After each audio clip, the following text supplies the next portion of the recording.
മലയാളി പ്രേക്ഷകർക്ക് ഒരിക്കലും മറക്കാൻ സാധിക്കാത്തൊരു കലാകാരനാണ് കലാഭവൻ ഹനീഫ്. വളരെ കുറച്ചു കഥാപാത്രങ്ങളെ മാത്രമാണ് അദ്ദേഹം അവതരിപ്പിച്ചിട്ടുള്ളത് എങ്കിൽ പോലും അതെല്ലാം മനസ്സിൽ തങ്ങി നിൽക്കുന്നതായിരുന്നു. പല കോമഡി സീനുകളിലൂടെയും പല സ്റ്റേജ് ഷോകളിലൂടെയും ഒക്കെ മലയാളികളുടെ മനസ്സിൽ തൻ്റെതായ സ്ഥാനം നേടിയെടുക്കാൻ ആ കലാകാരന് സാധിച്ചിട്ടുണ്ട് എന്ന് പറയുന്നത് തന്നെയാണ് സത്യം. അതുകൊണ്ട് തന്നെയാണ് അദ്ദേഹത്തെ ഇന്നും മലയാളികൾ മറക്കാതെ ഇരിക്കുന്നത്.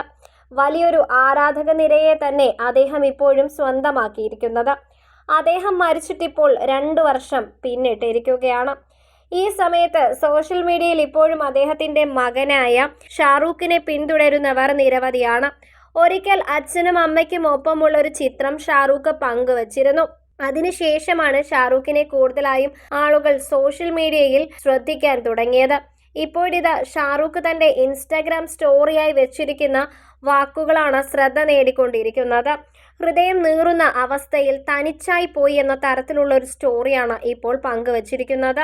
ചില വാക്കുകളിലൂടെയാണ് ഇക്കാര്യങ്ങളെക്കുറിച്ച് ഷാറൂഖ് അറിയിച്ചിരിക്കുന്നത്. ചതിക്കാനും അറിയില്ല, ചതിക്കുന്നവരെ മനസ്സിലാക്കാനും അറിയില്ല. ആകെ അറിയുന്നതോ പിണങ്ങാനും പരിഭവം പറയാനും വാശി കാണിക്കാനും തല്ലുകൂടാനും പിന്നെ എല്ലാം മറന്ന് സ്നേഹിക്കാനും മാത്രമാണ്. ഇതോടൊപ്പം എലോൺ, നോ ഫാമിലി എന്നീ ഹാഷ്ടാഗുകൾ കൂടി ഷാറൂഖ് കുറിച്ചിരുന്നു. ഇതോടെ എന്താണ് പ്രശ്നം എന്നാണ് ആളുകൾ ചോദിക്കുന്നത്. എന്തെങ്കിലും ദുഃഖമുണ്ടോ എന്നും കുടുംബത്തിൽ നിന്നും മോശമായ അനുഭവങ്ങൾ എന്തെങ്കിലും അനുഭവിച്ചോ എന്നുമൊക്കെയാണ് ആളുകൾ ചോദിച്ചുകൊണ്ടിരിക്കുന്നത്. എന്താണ് കാര്യമെന്ന് മനസ്സിലാക്കാൻ സാധിക്കുന്നില്ലെങ്കിലും ഷാറൂഖിനെ ആശ്വസിപ്പിക്കുവാൻ ആളുകൾ എത്തുന്നുണ്ട്. എന്താണെങ്കിലും കുഴപ്പമില്ല, മാറിക്കോളും. എന്താണ് പ്രശ്നമെന്നറിയില്ല, എന്നാലും നിങ്ങളുടെ പ്രശ്നം എത്രയും പെട്ടെന്ന് പരിഹരിക്കപ്പെടട്ടെ എന്നൊക്കെയാണ് ആളുകൾ പറയുന്നത്. ഒന്നുകൊണ്ടും വിഷമിക്കേണ്ട, എല്ലാവരും കൂടെയുണ്ട് എന്നൊക്കെ പറഞ്ഞ് നിരവധി ആളുകൾ ആശ്വസിപ്പിക്കുകയും ചെയ്യുന്നുണ്ട്.